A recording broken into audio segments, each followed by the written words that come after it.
Halo, Assalamualaikum warahmatullahi wabarakatuh.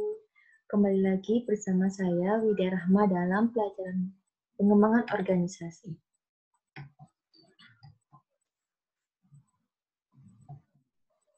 Kali ini kita akan membahas mengenai strategi intervensi dalam peningkatan produktivitas dalam pengembangan organisasi meliputi rancang bangun pekerjaan, tim kerja yang mandiri, gugus kendali mutu, mutu hidup kekaryaan.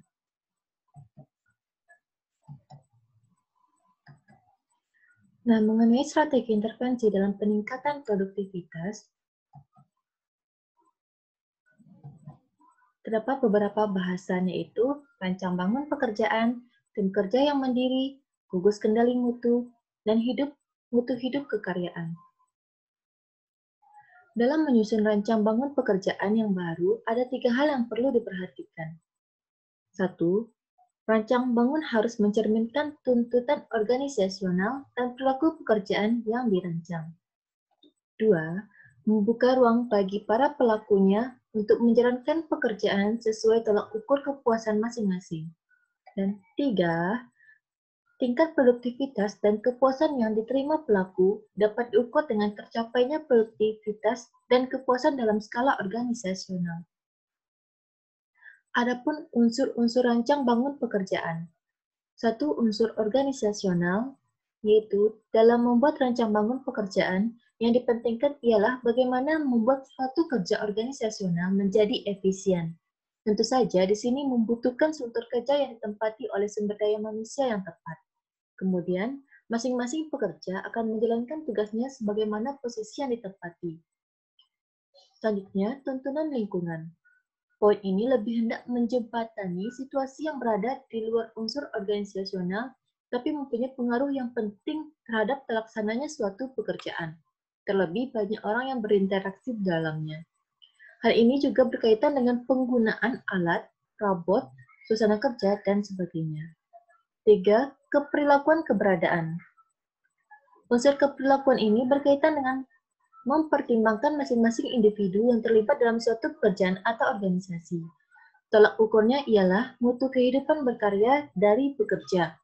Tentu saja mutu hidup berkarya dan yang tinggi dari individu mampu memberikan sumbangsi terhadap produktivitas dan efektivitas kerja secara organisasional. Adapun implementasi analisis rancang bangun pekerjaan di lingkungan pemerintah, yaitu analisis beban kerja dan analisis jabatan anjak. Di sini saya akan menjelaskan apa itu analisis jabatan kerja dan apa itu analisis jabatan anjak. Jadi maksud analisis beban kerja ini terdapat indikator beban kerja seperti uraian tugas, waktu, volume beban dalam kurun waktu tertentu, presentasi dan jumlah pegawai ideal yang seharusnya dibutuhkan suatu organisasi.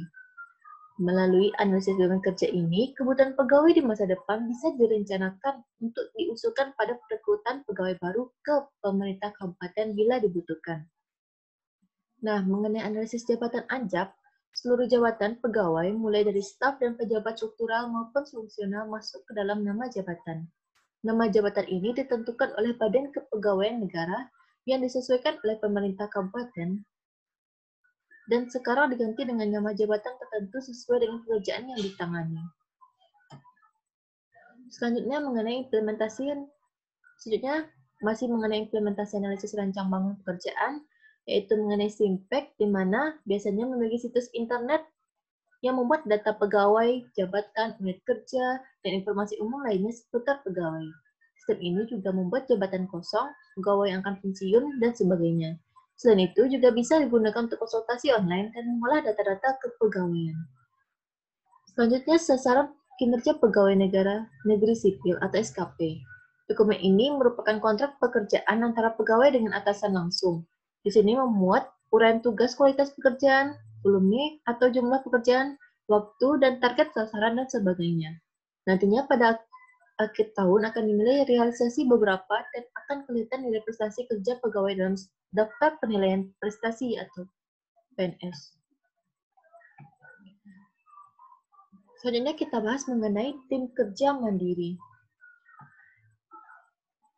Yang dimaksud dengan tim adalah media agar setiap individu dapat bekerja secara kolektif dan penuh sinergi sebagai suatu kesatuan yang senyawa. Tim kerja dapat membantu menyingkirkan rintangan-rintangan antar divisi serta dapat mengangkat semangat dan motivasi para pekerja. Menurut Robbins 2006, tim kerja adalah kelompok di mana individu menghasilkan tingkat kinerja yang lebih besar daripada jumlah masukan individu tersebut. Selanjutnya, mengelola tim kerja menurut Ilyas 2006. Untuk dapat mengelola tim yang baik, langkah pertama yang perlu diambil ialah menentukan target dan tujuan teamwork, spesifikasi tugas pada setiap individu tim. Pembagian tugas dan wewenang terhadap tiap divisi telah mencapai kesepakatan dari awal pembentukan tim kerja. Apabila terjadi perubahan rencana dari target tim yang dipelajari terlebih dahulu, setelah tercapainya kesepakatan, salah seorang dari anggota tim yang melakukan perubahan tersebut memberikan instruksi kepada setiap divisi dan membantunya saat dibutuhkan. Dan terakhir, melakukan evaluasi dari awal pelaksanaan hingga puncak acara selesai dilaksanakan untuk memastikan mengawasi secara rutin dan disiplin tentang peran setiap anggota tim dalam menyukseskan tim kerja. Nah, di sini kita bisa lihat hierarki pengembangan sosial dan keperilakuan, dimulai dari self-identity, social identity, group emotion, group method, dan group international, dan group internal.